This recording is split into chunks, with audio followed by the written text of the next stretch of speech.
Bien, en esta oportunidad vamos a continuar con la sesión de aprendizaje en la cual estuvimos presentando los conceptos generales de lo que es la estadística.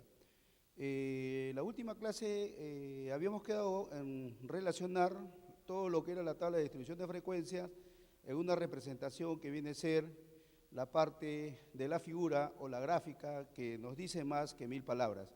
Bien, vamos a empezar con lo que corresponde a lo que es la gráfica. Bien, vamos a ver aquí distintos tipos de gráficos en la cual nosotros vamos a representar el tratamiento que vamos a realizar de las variables cualitativas y también cuantitativas, para nosotros saberlo representar. Bien, acá vemos varios tipos de gráficos, el gráfico de sectores, circulares o también conocido como de torta. Vemos acá la distribución de las unidades de análisis de acuerdo a la variable 1, que vemos la representación circular representado por un porcentaje por cada una de las unidades que nosotros hemos interpretado en la tabla de distribución de frecuencia. Luego tenemos la distribución de las unidades de análisis de acuerdo a la variable 1 y después tenemos la distribución de las unidades de análisis de acuerdo a la variable 1 también, que viene a ser la variable X y la variable Y, en la cual representamos de tres formas diferentes de gráficos de sectores circulares, en la cual nos puede ayudar la herramienta que en este caso vendría a ser el Excel o también el SPS. También tenemos otro tipo de gráfico que son los gráficos de barra, donde nosotros vamos a representar las variables cualitativas con el número de unidades de análisis de acuerdo a la variable que nosotros estamos estudiando y representando en la tabla de distribución de frecuencia. Tenemos acá de una forma representativa en la variable 1, que está en la parte central, y luego vemos la proporción de las unidades de análisis de acuerdo a la variable, y en un tercero, el porcentaje de las unidades de análisis de acuerdo a la variable 1. Aquí vemos este tipo de gráfico, se utiliza generalmente para representar la frecuencia de las categorías de una variable cualitativa. Cuando una variable es cuantitativa, se puede utilizar este tipo de gráficos solo si la variable se ha transformado en categorías.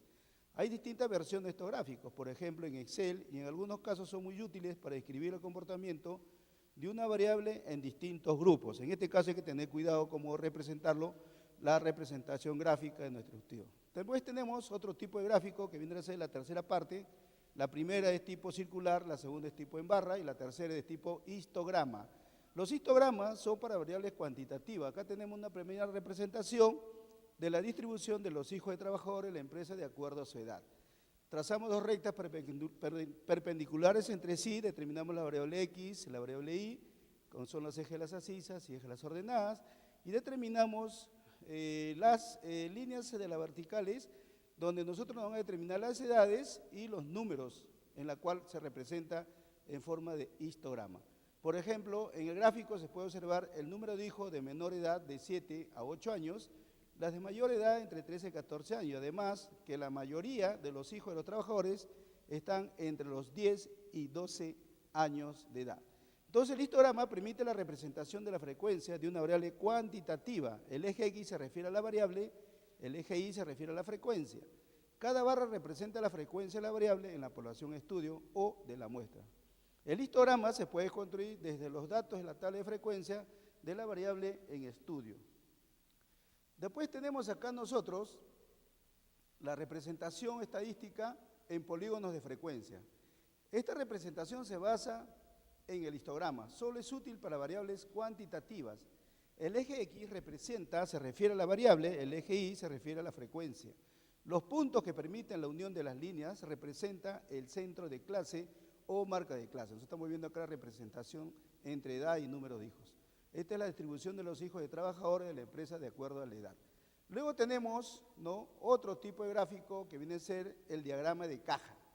Esto nos permite identificar gráficamente la mediana, los cuartiles 1 y 3, percentiles 25 y 75, mínimos y máximos de la variable. Solo es útil para variables cuantitativas.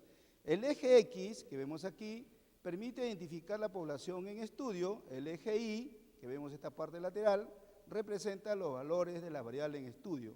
Es una de las maneras de representar todo tipo de variables cuantitativas, ¿no? Y tenemos otro tipo de gráficos, que son otros, que son diferentes a los anteriores, que viene a ser el sexto, que son otros. Tenemos acá, por ejemplo, representarlos en forma lineal, que muchas veces lo vamos a ver de una forma creciente y decreciente. Por ejemplo, en el primer caso tenemos número de alumnos matriculados en carrera según el año de ingreso, en el segundo número de alumnos matriculados en carrera B según el año de ingreso. O sea, vamos a ver creciente y decreciente hacia dónde tiende esa tendencia de los años si hay menos o más alumnos. Por ejemplo, en la parte inferior tenemos la tabla de distribución de frecuencia, donde dice el número de alumnos, los años de ingreso en carrera A y en carrera B. Por ejemplo, en 1998 en carrera A ingresaron 60, ¿no? Ahí está la línea, ¿no? Cómo nos permite que en el año 60 tuvo una secuencia al 99 y creció en el 2000, decreció en el 2001, creció en el 2002 y se mantenió en el 2003. En el caso de la carrera B, que está en el otro lado, ¿no? Que nos implica que la carrera B, el año de ingreso 1998 ingresaron 80 y al final fue decreciendo. En caso de la carrera A fue una forma creciente. Entonces al final comparamos los dos, tanto en la carrera B como en la carrera A, por el año de ingreso y los números de alumnos. Y vemos que en la representación del número de alumnos matriculados en la carrera B se mantiene homogéneamente. Listo, esta es la parte en la cual nosotros vamos a terminar haciendo referencia a todo lo que corresponde a la representación gráfica de los objetos de estudio, porque es una razón en la cual nosotros vamos a interpretar la razón de estudios. ¿Ok? Listo.